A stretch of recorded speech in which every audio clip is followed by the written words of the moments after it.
Some great moments in Detroit Tigers history, and I will talk to the guy who has called just about all of them tonight on The Last Word.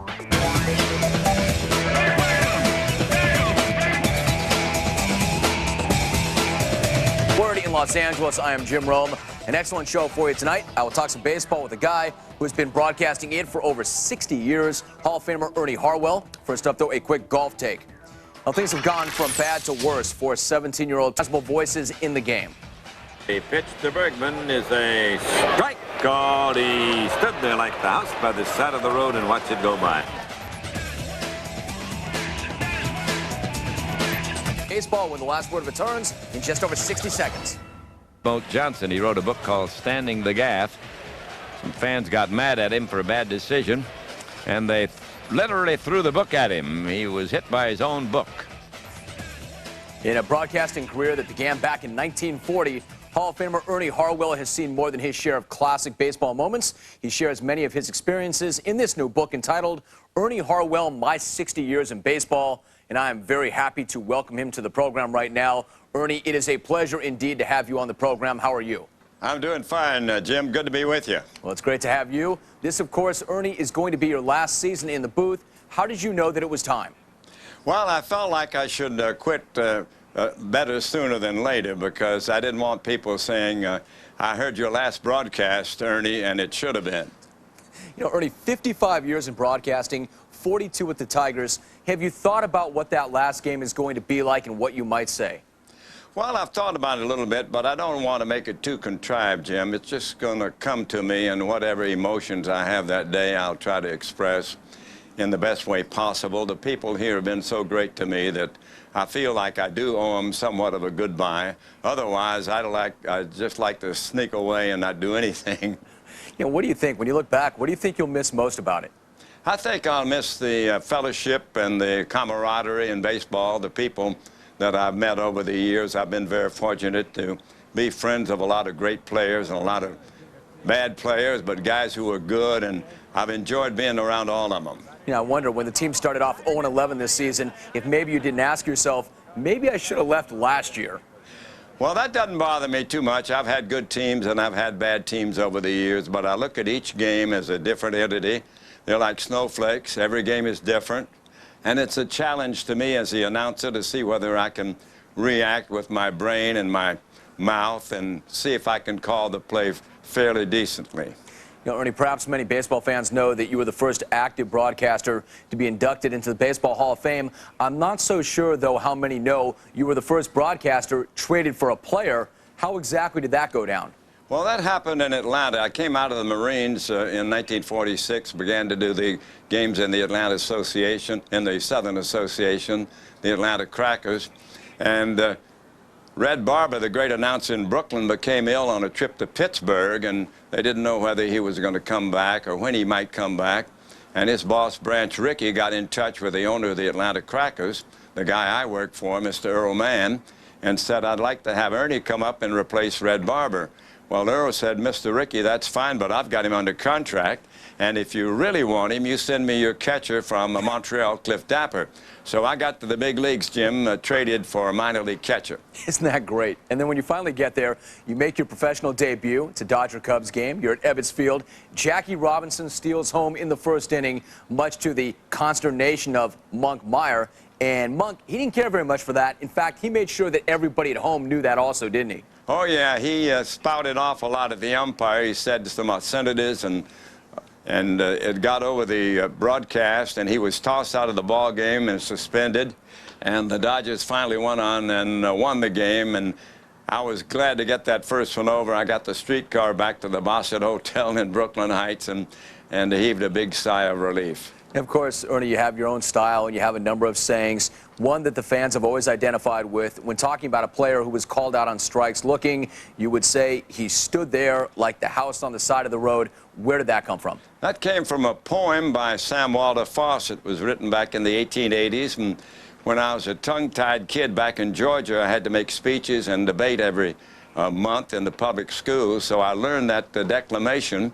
And I used to recite that poem, and I guess in my subconscious one time when I was broadcasting, probably in the minor leagues, that came to mind, and I said it, and it sort of caught on. Ernie, you tongue-tied?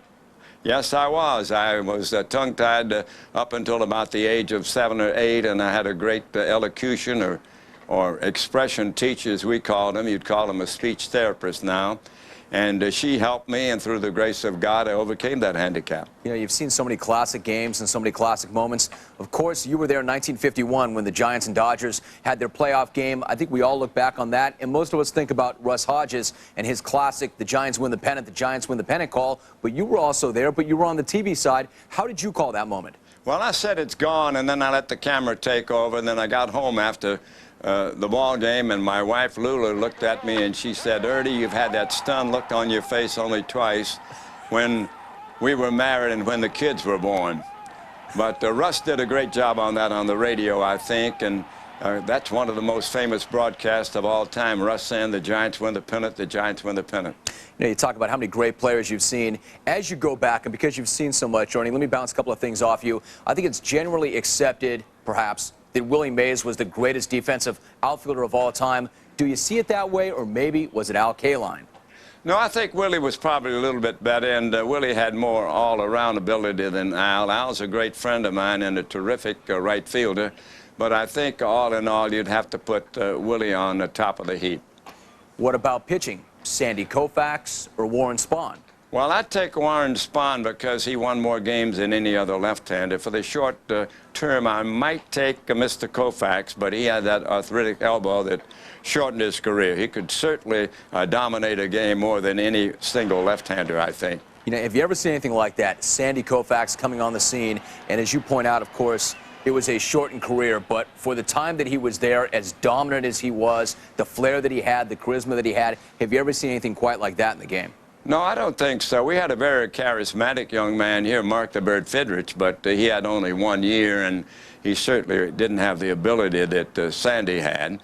And Bob Gibson was a great and dominating pitcher, too, but I think maybe Koufax on the short term was the tops. Hey, Ernie, what about Mark Fidrich? What a different guy he was, and I mean that in the positive sense. He came so quickly, and he exploded onto the scene, but he was gone almost as quickly. He seemed like your prototypical left-hander in every sense, except that he was right-handed.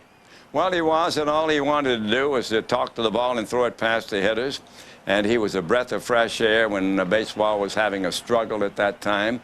He was an overnight sensation, and I think he's the guy that really brought the curtain call into baseball in a strong fashion, because whenever he pitched the game and won it, the Tiger fans didn't want to go home. They wanted the Bird to come out and give them a wave. You know, what I thought was so great about the Bird, Ernie, was it was not contrived. It wasn't some manufactured wackiness. That's really the way he was. It was quite genuine. He certainly was. It wasn't a marketing ploy like you mentioned, and I think that's what made it good. And another thing about the Bird was he was a sweet guy whether he won or lost, and he met the triumph and disaster, as Kipling says, very much the same way. It is indeed a pleasure to have you on the program. Ernie, sit tight if you would. We'll come back and we'll do another segment, more with Hall of Famer Ernie Harwell, when the last word returns right after this.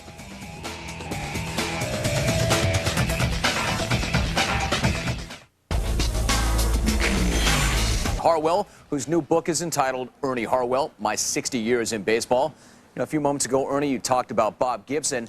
Have you ever seen a more dominating performance than the one you saw in 1968 in the series when he mowed down the Detroit Tigers? Well, no, I don't think so. He was really intimidating that afternoon in St. Louis. He set the World Series strikeout record, and certainly he was a tough pitcher. Looked like he might win 3 games, but the Tigers finally caught up with him in the 7th and final game when Mickey Lolich outdueled him, and Northup hit a triple to send in 2 runs and send the Tigers to the World's title. Ernie, who is the best pure hitter you've ever seen? Ted Williams, I think. Ted was a great student of the game. He would talk to anybody who would talk about hitting. He was very thorough, very enthusiastic about his craft, and in anything that there was about hitting, Ted Williams tried to learn it and put it into practice. You know, it's really a great story, I think. Last year, when Seattle came to town, Ichiro Suzuki said that he wanted to meet you, and he asked for an introduction. I would imagine, even though you know everybody and anybody in the sport, that had to be something of a thrill for you as well. Oh, it was. I was very flattered by Ichiro asking to meet me, and I certainly enjoyed talking to him. We had a nice little conversation through an interpreter, and I was very much impressed by his personality, his demeanor, and not to mention his great playing ability, because he came in that first year and led the league in hitting, stolen bases, and was the most valuable player, the Rookie of the Year. You can't do much better than that. Of course, when Tigers owner Mike Ilitch came in, Ernie, he told you that you could stay as long as you want, which was great. It was very, very nice, especially since previous owner Tom Monahan had the audacity to remove you back in 1992. That was actually a very tough time and a very difficult thing to go through, wasn't it? Well, it certainly was, but I recognize that, Jim, as a business decision. When you work for somebody, he's got a right to fire you. I never felt bitter about it, and I was just very fortunate that Mike Ilitch came in and had the confidence and trust in me to give me the job, and as you said, to tell me that I could stay on as long as I wanted to. I mean, at that time, when you go through something like that, you weren't thinking about a possible return to the Atlanta Crackers, were you? Oh, no. No, I didn't know what I was going to do. I did some CBS radio Game of the Week, and I did some games for the California Angels. I enjoyed that stint, too, but I was happy to get back with the Tigers. You know, you still love to do the job. You still love to travel. You still love to work, even at age 84. Ernie, does that have anything to do with the fact that your father was confined to a wheelchair when he was in the prime of his life and in the prime of his career? Well, I think so. My dad had multiple sclerosis. He never worked after he was about 30 years old, but he had a great positive attitude about things. He loved baseball. He inculcated that love of baseball into me, and I appreciated the way he looked at life, because he was a great conversationalist. He loved to be around people, and he always had a bright outlook. It seems like it's more than just the approach to the job, Ernie. I mean, that really is the way you are. Everybody who comes in contact with you says the exact same thing, how generous you are, how you have time for everybody. I guess when you consider what your father went through and the attitude that he adopted in dealing with that, well, frankly, it's going to have an impact on his son. Well, I think I'm very lucky to have a dad like that, and I'm very lucky and blessed to have a job, Jim, that I really enjoy. I don't look on it as work. I've enjoyed every minute of coming to the ballpark. I love the game. I've been in it forever, and the people of Michigan and all over the country have been great to me. You know, Tiger fans have certainly grown up with you, much as Dodger fans grew up with Vin Scully, and Jack Buck had a number of fans in the St. Louis area that grew up with him, even Harry Carey in Chicago and St. Louis. I think what's sad, Ernie, when you leave and Vin Scully's done broadcasting as well, we're never going to have that base of fans that identifies with or grows up with a particular announcer. It's just not that way anyway because of cable and the proliferation of all the other games. It's kind of sad that way. Well, that's a good point. I think it's a lot harder for a young man. Now, we've got some fine announcers here, but there's so many games now available to the viewing or the listening public that it's very hard for one guy to dominate his area or to make a name for himself in a big hurry. I think he has to stay around a while, and that's where I've been lucky, and Vinny and the other guys, they stuck around, people got used to them, and they became part of the family and the conduit between the ball club and the public. You know, the other day I ran into a friend of yours, Ernie, here in the studios here in Los Angeles, and you and I have talked about some of the great players. What about the great managers? Have you ever seen a more colorful manager, a better manager than Sparky Anderson? No, I don't think so. Sparky had a special touch that he got from being a used car salesman. He knew people, I think, better than anybody I've ever run into. He knew how to handle the malcontents. He knew how to handle the big stars.